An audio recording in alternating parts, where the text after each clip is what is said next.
Already decide అయింది. జగన్మోహన్ రెడ్డి గారికి వస్తున్న రెస్పాన్స్ చూస్తేనే తెలుస్తుంది.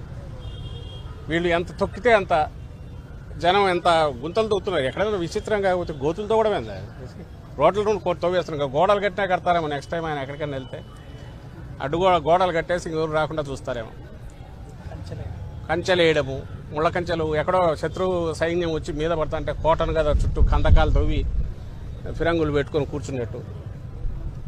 ఆయనకు ప్రొటెక్షన్ ఇవ్వండి స్వామి అంటే జనానికి దడి కట్టి జనం రాకుండా చూస్తున్నారు. మరి ఎందుకు ఎగబడి వస్తున్నారు?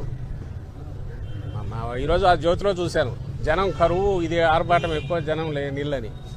చూసేవాళ్ళు ఎట్లా అవుతారనేది కూడా వాళ్ళకి పట్టినట్ల రాసుకోవచ్చు. కానీ జనం అయితే ఇది అబ్జర్వ్ చేస్తున్నారుగా. పోనీ ఆయన ఎక్కడికి వెళ్తున్నాడు? మొబిలైజేషన్ ఎవరు చేస్తున్నారు? మొబిలైజేషన్ చేయగలరా అన్ని వేల మందిని? అది నువ్వు వేలల్లో నోటీసులు ఇస్తుంటే ఏ పార్టీ అయినా మొబిలైజేషన్ చేసే ప్రయత్నం చేయగలదా? నువ్వు బస్సులు ఆపేస్తేవి, వెహికల్స్ రానికి పోతేవి, ట్యాక్సీలు ఎవరిని బుక్ చేసుకోనికి పోతేవి, అందరికీ నోటీసులు ఇస్తేవి.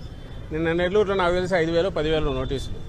ప్రతి చిన్న ఊర్లో కూడా సిఐజీ పేరుతో అందరికీ మెసేజ్లు. వైఎస్ఆర్సీపీగా అసోసియేట్ ఉన్న వాళ్ళందరికీ మెసేజ్లు, బయటకు వస్తే మీ మీద కేసులు పెడతామని. మరి ఎట్లొచ్చారు వాళ్ళందరూ? కొన్ని ఎన్నికల సమయం మేమేదో డబ్బులు ఇచ్చి ఉన్నో తెచ్చుకోవడానికి.